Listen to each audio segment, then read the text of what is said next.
आपण पाहत आहात EDTV, बातमी अशी जिच्यावर तुम्ही ठेवणार विश्वास। उपप्रादेशिक परिवहन म्हणजेच RTO कार्यालयाच्या सारथी आणि वाहन या दोन्ही वेबसाईट काही दिवसांपूर्वी हॅक करण्यात आल्या होत्या। या प्रकरणी सायबर पोलीस ठाण्यात गुन्हा दाखल झाल्यानंतर पोलिसांनी तपास करून जालन्यातील अली काश्मीरमधील एका तरुणाला अटक केली होती। दरम्यान आता या प्रकरणाचा म्होरक्या हा बिहारमधील एक तरुण निघाला आहे।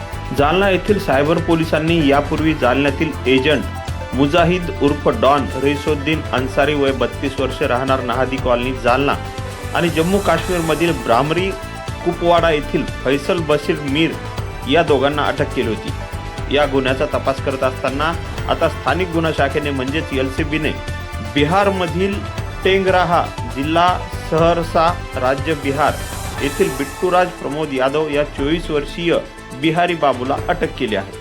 त्याला जालन्यात आल्यानंतर न्यायालयासमोर हजर केले असता न्यायालयाने त्याला 4 दिवसांची पोलीस कोठडी सुनावली आहे। दरम्यान या सर्व प्रकरणाविषयी EDTV न्यूजने दिनांक 23 डिसेंबर रोजी सविस्तर बातमीही दिली होती।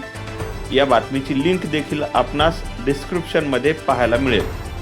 बिट्टूराजकडून लॅपटॉप, आयफोन, थंब मशीन असा एकूण 1,46,000चा मुद्देमाल जप्त केला आहे। त्याने संगणकाचे प्रशिक्षणही घेतलेले आहे। दरम्यान बिट्टूराज हा बनावट वेबसाईट डेव्हलपर आहे, तर जालना आणि काश्मीरमधील दोघे त्याचे एजंट आहेत। नरकर, EDTV न्यूज, जालना।